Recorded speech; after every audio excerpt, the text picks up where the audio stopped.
คันเบาตัวเล็กมนๆกับ2,300,000เนาะโดยยังหนียังมาทันได้ตกลงเอาของแถมมาให้แล้วตัวนี้ลินได้ครบหมดทุกอย่างเลยแต่ในส่วนของสีก็จะมีอยู่3สีสีม่วงสีเขียวสีดำสีดำนั่นก็ได้โดยเขามีหน่วยใหม่แก้ให้เลยสีดำก็ได้สีดำเนาะโดยสีได้ซัมซุงยังเกาะลืมละซัมซุง A07 ตัวนี้เลยพี่น้องนี่รุ่นใหม่ตัวนี้เลย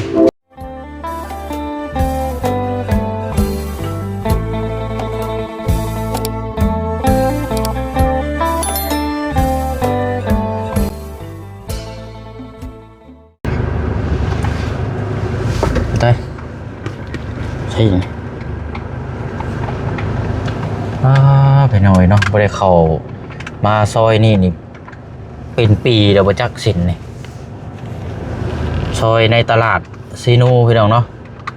ว่าบ่อยากเข้ามาเนี่ยเข้ามายามใดแล้วรถติดเลยพี่น้องมันไปบ่มาบ่จอดบ่ถึงเลยบ่ได้บ่อยากเข้ามามื้อนี้คือสีโล่งๆในมื้อนี้เนาะคือว่าเฮามาสายบ่จักเนาะโอ้เอาเนาะไปชมตลาดเลยพี่น้องเด้อเนาะเสื้อผ้าหน้าแพรฟุยเนาะตะนานี่กะลงไห้ลงนากาเกียมเอาเมื่อนี้บุกเข้ามาตลาดนี่มีแนวจะไปเซอร์ไพรส์เนาะพี่น้องเนาะทางพี่น้องชาวเซโปนเฮาเมื่อนี้พี่น้องเลยสิแวะเข้ามาเบิ่งราคาก่อนว่าเท่าไรเนาะจอดนี่ก็ได้มั้งนี่เนาะดิมนี่เนาะได้อยู่หรอกเนาะผ่านบ่ห่านกันนี่แหละเฮาซื้ออยู่นี่อยู่พี่น้องเนาะกราบสบายดีและสวัสดีพ่อแม่พี่น้องเบิดสุขุสุคนนะพี่น้องเด้อเนาะพบเจอกันอีกคือเก่าพี่น้องเนาะกับพ่อน้องเปียวมื้อนี้ก็พอดีมีทางอ้ายเจดีเนาะอยู่ประเทศอิสราเอลเนาะแต่ว่าทางพี่เพิ่นนี่เป็นคนไทยเฮานี่แหละพี่น้องเนาะก็เลยฝากเงินมาพี่น้องเนาะจำนวน 4,000 บาทให้ทางหมู่เชียงนี่ซื้อโทรศัพท์ไปเซอร์ไพรส์น้องคนนึงเนาะอยู่เซโปนเพิ่นแหละพี่น้องเดี๋ยวติดตามรับชมเบิ่งนำกันว่าสิเป็นเป็นยังไงเนาะยังบ่ถึงรอบเจ้าลูกเด้อเอาอะไรพี่น้องเนาะกะมันฝากมา 4,000 บาทวันนี้ลบค่าภาษีไปเพราะเฮาซื้อเป็นเงินกีบพี่น้องทั้งบ้านเฮานี่ก็ได้อยู่2,667,000 กีบไปเบิ่งโทรศัพท์เนาะว่านั่นก็อยากได้ของ Samsung แล้วพี่น้องแต่ว่าราคานี่เฮาบ่ฮู้ว่าสิได้แบบใดแล้วพี่น้องเนาะเดี๋ยวลงไปเบิ่งไปคุยน้ำกันเราพี่น้องเนาะไปเนาะหอดหันเดี๋ยวโอเคพี่น้องเนาะต้องจอดรถเนาะที่ว่าจะจอดอยู่นี่จอดบ่ได้ไปจอดอยู่อีกห้างนึงพี่น้องเนาะเป็นอะไรนี่พุทธมาเตหึงนะถือว่าห้างนี้กับโอติคอนเป็น2โซนเนาะเจ้าตัดเลยพี่น้องเป็นรอบปีปลายแล้ววะจ๊ะ2 ปีละคันชอบกันสวัสดีเด้อทางเซลเนาะติดตามอยู่ใน TikTok อยู่ด้วยติดตามค่อยบ่เป็นอยู่เสียงดีแต่ว่าเจ้าของซ่องก็เป็นผู้นั้นเด้อแม่นบ่แม่นแหละเนาะแม่นเจ้าของซ่องของซ่องแต่ว่าผู้นี้เป็นหลังกล้อง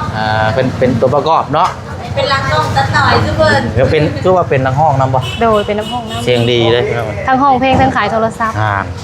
พอลูกค้าจังหลายเนาะแม่นลูกค้าประจำโอ้ยโดยมื้อนี้มาแบบงบกับบ่หลายปานใดเด้อแต่ว่าอยากถามเมื่อก่อนสิมีให้ดูบ่เนาะมีงบประมาณเท่าไหร่งบแบบพอดีย่อมเยานะพี่น้องเดี๋ยวเฮาแนะนำให้ของ Samsung โดย Samsung ประมาณ2 ล้านน้อยๆแบบนี้บ่ถ้า2 ล้านแล้วจะเป็นตัวนี้A07 โดย A07 ตัวนี้ราคาเริ่มต้นเลย2,399,000คันสปีดขึ้นไปอีกเลยใช่เจ้าโดยจะเป็นมันไม่ได้3,999โอ้ตอนนั้นมันงมเท่ากับโปรเตอร์อันนี้เนาะA07คือกันแต่ว่ามันจะเป็น5G ตัวนี้สีก็จะได้ไปตามนี้ราคาก็แตกต่างเนาะแม่3 ล้านปลายที่เหลือกับแบตเตอรี่3,999,000โอ้สีดำนี่งามเนาะซื้อให้ไผใส่ซื้อให้น้องใส่บ่ไปซื้อไผ่กับเจ้าอยู่เซโปน โอ้ ไกลอยู่ บ้านเกิดเฮาได้เซโปน เอ้าบ้านไหน เฮาเป็นคนเซโปนได้ อยู่ตัวเมืองเลยบ่ แม่นอยู่วงวิไล เมืองวิไล แถวทางขึ้นนั้นห้องการอัยการเลยแถวค่ายตำรวจเลย โดย เดือนเท่านะ คนเซโปนซะนี่เนาะ นี่คนเซโปนใดแต่ว่าบ่ได้เว้าพูดไทย คันมีคนเว้านำก็เว้า ซื้อไปเซอร์ไพรส์กับเจ้าอยู่พุ่น คันว่าอันซื้อไปเซอร์ไพรส์เขาน่ะเอาในงบตัวนี้ก็ได้อ้ายเอาตัวอันความจำ128กิกก็ได้ โอ้128กิก แม่น หลายแล้ว 128 นี่เนาะ ในเรทราคา2ล้านปลายคือกันตัวนี้ก็เด้ เท่าไรก็ราคา นี่ได้เด้ถ้าเป็น128กิกแล3ล้าน2แสนกับ99คันว่า64กิกแล2ล้าน2แสนกับ99ตัวนี้คันเว้าตัวเล็กมนๆก็2ล้าน3แสนเนาะ โดยยังนี่ยังบ่ทันได้ตกลงเอาของแถมมาให้แล้ว ตัวนี้ลินได้ครบหมดทุกอย่างเลย โอ้ ลินได้ครบทุกอย่างเลยตัวนี้ค่ะรับประกันตัวเครื่องอีก1 ปี แบตเตอรี่ก็ทนตัวนี้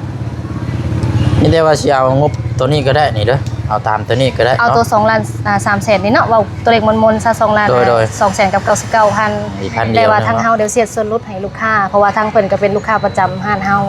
เดี๋ยวเสียดส่วนลดให้ของแถมก็ให้ครบคือเก่า โอ้เนาะมันยังหมอกระทะ จ้ะ ไอ้คือนี่เนาะโอ้ว้าคิดค่าแถมเป็น10อัน ของแถมสามารถเลือกได้เลย ก็จะเอาตัวไหน แต่ในส่วนของสีก็สิมีอยู่3สี เอา สีม่วงสีเขียวสีดำ สีดำนั่น เฮา ก็ได้ มีโดยเฮามีหน่วยใหม่แก้ให้เลย สีดำก็ เอา ได้ สี เด้อ ดำเนาะโดย สีได้สีนี้บ่ ตัวสีม่วง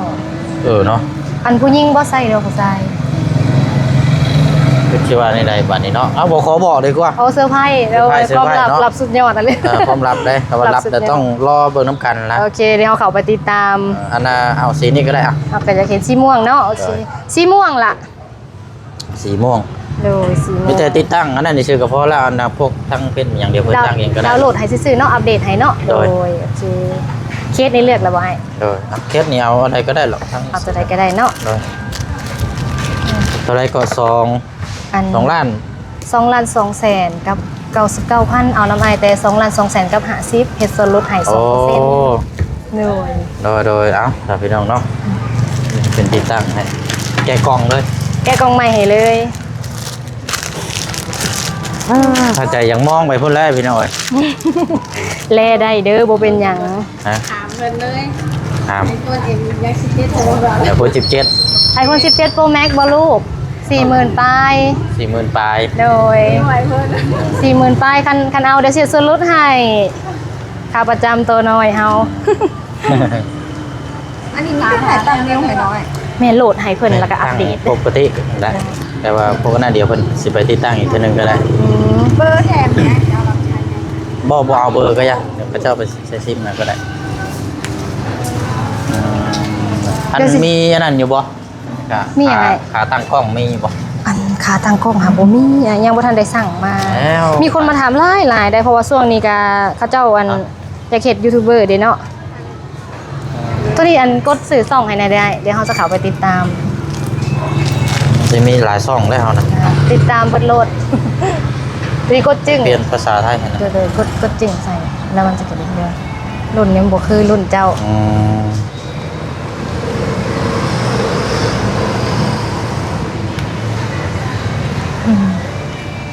โอเคมีช่องทางที่เราจะติดตามไหมใช่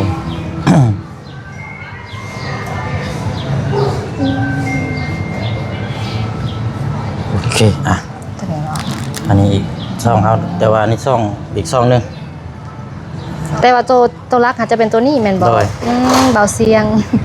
ส่องเบาเสียงติดตามเลยเด้อ เห็นเจ้าลง TikTok แล้วไปงานเนาะ แม่นไปงาน แบบ ทำ งานดองเนาะ หับไปเลยนับตั้งแต่งานลง โอ้ งานเลี้ยงงานดองงานสังสรรค์ต่างๆเจ้าของห้างเพิ่นก็ใจดี อนุญาตให้ไปถ้ามีงาน แต่ว่าเฮาก็ต้องบริหารเวลาให้มันถูก สลับเวลาเนาะ แม่สลับเวลาเอาคันงานกลางคืนแล้วจะบ่มีปัญหา แต่ว่ากลางเว้นนี่ก็ต้องได้เปลี่ยนมือผักไป นี่นั่นแหละ คือมือผักสตอยกาผักวันเสาร์เนาะแหละงานมันมาวันจันทร์กะวันเสาร์เรามาเวียกแทนใช่นะวันเสาร์แหละวันเสาร์เลยมาเวียกแทนวันจันทร์เราไปงานเดี๋ยวสิเด้ เออ โทษน้ำด้วยแบบค่าตัวไปห้องเพลงห้องหยังสิแพงอยู่บ่เป็นจัก การแล้วแต่ระยะทางไกลๆแล้วกันแล้วแต่งาน เออบ างเทื่อเจอเจ้าภาพสปอร์ตแน่ก็เขาเป็น FC เฮาอยู่แล้วก็จ้างแพงแน่ 2,000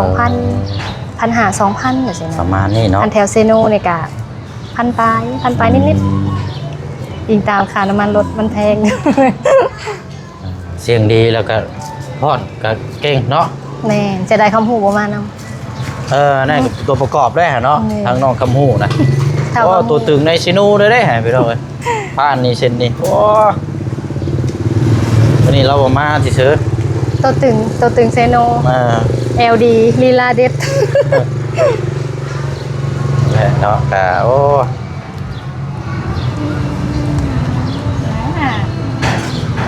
ทำได้เลยจ้ะ เออ โดย สวยหน่อยอยู่ บ่ได้แล้วเห็นเนาะ เสียง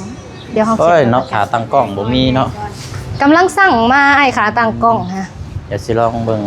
หารถเบิ่งอีกห้านหนึงก่อนเพิ่นว่าลงไปสวรรค์เพิ่นก็สิอันนี้อยู่ ใบประกันใบประกันเขียนใบประกัน อ่ะโอเคพี่น้องเนาะเดี๋ยวมีแต่เฮ็ดบินได้ก็ได้จ่ายได้ก็ได้ เดี๋ยว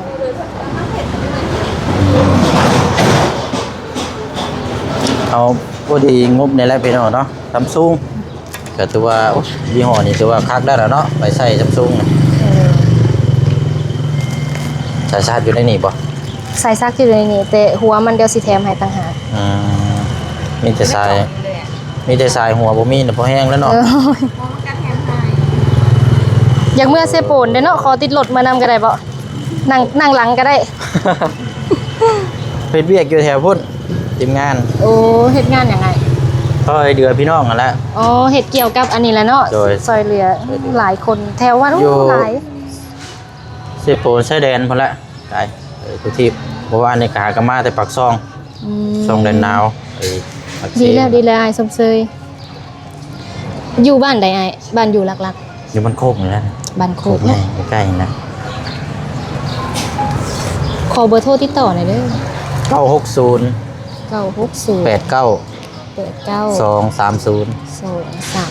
อ่ะ ใช่เมืองนันทีหา เลือกคุยน้าได้จริงคนลาวหรือว่าคนต้องมองเราเรียนไปดูต่อต้องพัฒนาหลายโทรศัพท์เนาะ ซัมซุ รุ่น ง ตามงบตามเงิน2,250,000ก็ประมาณ 2,000เฮ้ยมียัง เงินปิว 3,000กว่าบาทไปหน่อยเนาะ ย่างน้ำข่อยเนาะ ไม่นี่จีเบ้าเงี้ยวเบ้าเงี้ยวจิhai mươi người 20 ngàn ไม่เท่าไหร่บ้านเมือง cảm ơn ข่อยก็อยากเว่าเวียด เวียดนาม อย่าอีเมล อะไรเนาะเดี๋ยวพักเบรกก่อนก็ได้ใส่ถุงแล้วเนาะบัดนี้เรียบร้อยแล้วพี่น้อง ตัวนี้จะเป็นของแถม ของแถม แถมหมอ อ๋อเนี่ยนี่ เซรามิกยัง แค่นี่ หมอถอดไข่กันเลยนิกซิว ขอไฟป่าบ่ดูโอ้คักแท้ โอ้โห พี่สาว เนาะคักกันนี่ มิติใหม่ได้เนาะ อืม ของแถม มีตีใหม่ ส่วนลายนั่นเป็นลำโพงเนาะ มีคนกระเซียวลงส่งติ๊กต็อกเป็นแบรนด์ ไหนๆลงรถกดติดตามอยู่เบิ่งอยู่ เนาะ เห็นอยู่เห็นฟีดอยู่เห็นอยู่ ไปเอาจ่ายก่อนได้บัดนี้เนาะ ลืมใจในกองกับยานนี้แล้ววะ เพราะว่าเดี๋ยวสิได้เดินทางแล้วมื้อนี้ครับพี่น้อง ยังอีกไก่เนาะ มัน3 ชั่วโมงปลาย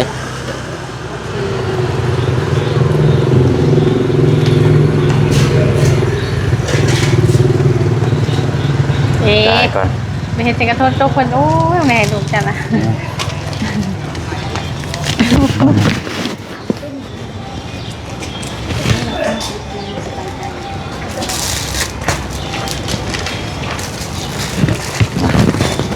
2250นั่นเนาะ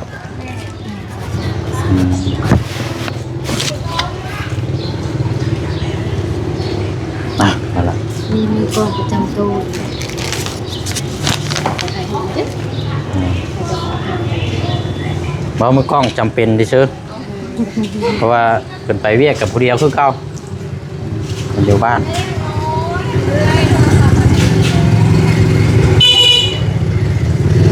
ได้เนาะใช้บินราคาอยู่นี่พอเข้าใจเด้อพี่น้อง2,250,000เดี๋ยวบินเอาไว้ในนี่ก่อนก็ได้เนาะ จะไว้ในกล่อง เอา ที่เดียวให้เพิ่น Samsung ยังก็ลืมละ Samsung A07 ตัวนี้เลยพี่น้องนี่ รุ่นใหม่ ตัวนี้เลยเอา ทางไหนแต่นอกทางนั้น สพิงเลย เปิดเพลงเนาะโอ้ยสะเอาสะโจก่อนกันเอาพี่น้องเนาะก็ถือว่าซื้อโทรศัพท์เป็นที่เรียบร้อยแล้วพี่น้องเนาะสำเร็จเรียบร้อยกันสิว่ากันจ่ายเงินเรียบร้อยว่าสิต่อให้ทั้งเจ้าของมันเซลล์คนเขาร้องเพลงให้อยู่พี่น้องเราร้องเสียงดีได้แต่ว่าข้างห้านเปิดเพลงเนาะได้อันนี้ซ้ำพี่น้องมาต่อน้ำกันอยู่นี่บ้านนี้พี่น้องเนาะขนส่งไทยลาวอีไซเพราะว่าทางเอื้อยใจดีเนาะทาง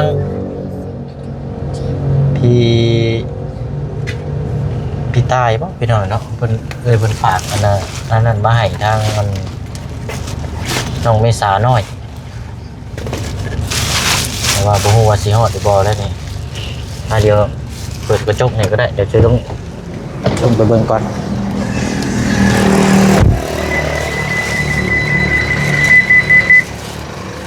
ลืมเลยเอาโทรศัพท์หน่อยตกตัวง่ายก็ได้บินให้เราเบิ่งก่อนซื้อมาก็ได้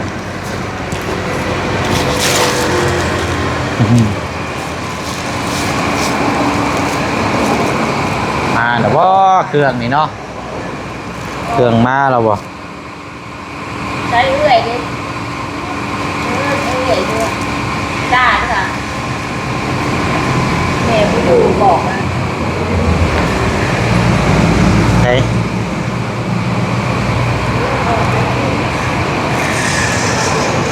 ย่านบ่ทันได้ส่งมาอยู่เด้อนี่พี่น้อง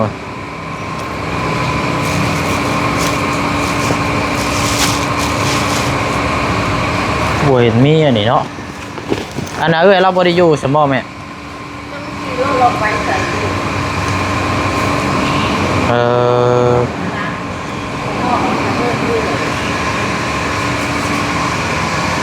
ลองเดินมาซองมันก่อน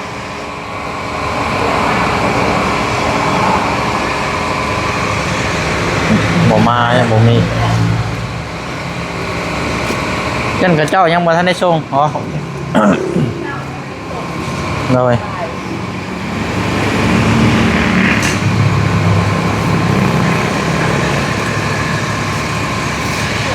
เบิ่งเครื่องให้แน่เอ้ยมาแล้วบ่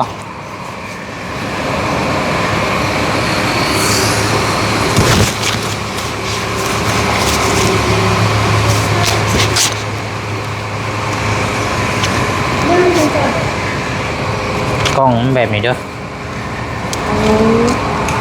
นี่เลยเขาคือดูกันยังบ่ เลย เขาแจ้งบินแล้ว เพราะว่าเบอร์โทรตัวเฮาให้เขาเจ้าเดินบนแอปเฮามันใช้งานบ่ได้มันเบอร์โทรตัวที่ว่าเฮานั่นมื้อนี้แต่ว่าที่อยู่นะเฮานั่นให้ลงนี่แหละเมืองอุทุมพรเดี๋ยวนี้บ้านพวกใหญ่คือเฮาแต่เก่าหั่นนะ นี่อะไรรหัสพัสดุบ่ ตอนนี้เลยเดี๋ยวอาจจะถ่ายรูปเอาก็ได้เพราะว่าแอปตัวที่เจ้าส่งหาเอานั่นมันบนแอปเฮามันลบเขาเจ้าติดต่อมาบ่ได้ก็มีแต่ว่าเฮาฝากทางเอื้อยแนะนำให้เฮาเด้ออันน่ะจดเบอร์โทรนั่นก็โทรหาเฮาก็ได้เรียกวัสดุ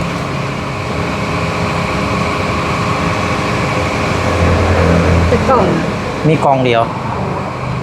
กล่อง อ มันจะเป็น ตัวสีดำน่ะบ่หรือว่าตัว เพราะตัวซีเดียมนี่แหละตัวซีเดียมนี่แหละ เด้อ ซีเมนต์ซองอันนี้แหละเท่านั้น เอาอ่านได้พัง นำเบิกเลย อยากได้หยัง โดยเบอร์โทร ได้ บ่ไล่แล้วเว้ยเอาไม่ได้ซะ บ่ได้ใช้เท่าไหร่ก็ได้ ฮะ บ่ได้ตามได้สาม เบอร์ใหม่มีอยู่เบอร์ที่เฮาใช้หลักๆเลยก็จดไว้ก็ได้ เบลอยากได้โทรศัพท์ เดี๋ยวจะเอาเบอร์โทรจะมาก็ได้เดี๋ยวเฮาสิแอดหา ไอโฟน จด จะบอก จดใส่กระดาษเฮาแต่ว่ายังบ่ทันมาเนาะเครื่องเนาะ อยากได้ไอโฟน17โอ้ ก็ได้เลยจ้ะ โดยเดี๋ยวเฮาฝากให้เด้อนำให้เฮาเนี่ยแต่ว่าเครื่องนั้นขามมาแล้ว ไอ เครื่องนั้นขามมาแล้วโดยเฮาสิแท็กเข้าไปหาเด้อ ฟังเลยสิบ่าว เอออ่ะ ไม่ได้จะไปโรง ร้อย เรียน พี่น้องเอ้ย หายมือละ10,000บอก ยังบ่มา มาบอก เพราะว่าประมาณอาทิตย์2อาทิตย์แล้วพี่น้องอีกเครื่องนี่ยังบ่มาอยู่รอบหน้าพุ่นละ เวลาแม่เอาเงินให้เจ้าไปโรงเรียน10,000เนาะจะกิน5,000เด้อกิน5,000จะมาหยอดคุกไว้เด้อ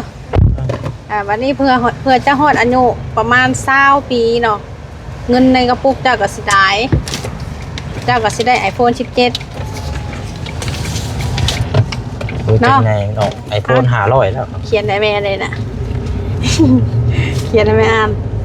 เอเมลอยากได้ iPhone เขียนได้เนาะ เขียนเป็นเขียนนะ เขียนสะกดได้เลยเนาะ เขียนได้ละ เออ แรกก็เลยบ่ได้ให้เพิ่นเรียนเพิ่มเรียนฝักแรกก็เลยบ่ได้ให้เพิ่นไปเพราะว่าเพิ่นบ่อ่านได้ ใช้ได้แล้วเนาะเอาพี่น้องเนาะกับเครื่องของที่ทางเพิ่นฝากมาเนาะก็สิใช้เวลาจังซี่แหละพี่น้องแต่ไรมานี่ก็ไปเชิงให้ทางเพิ่นตามให้ก่อนบัดนี้จังไดก็ติดตามเบิ่งนํกันอีกเนาะเอารุ่นส้มติดตามนํกันเด้อพี่น้องเด้อเนาะโทรศัพท์ออกจากห่างใหม่ๆคิวว้ายเดี๋ยวมากๆจักสิเป็นของไผและผู้โชคดีพี่น้องเนาะติดตามเบิ่งนํกันเนาะเดินทางมื้อนี้พี่น้องช่วงประมาณบ่ายๆพุ่นแหละเข้าหมู่บ้านก่อนเอาบ๊ายบายแล้วพี่น้องเด้อเนาะพุทธสุขุสุคนพบกันในคลิปหน้าพี่น้องเนาะ นี่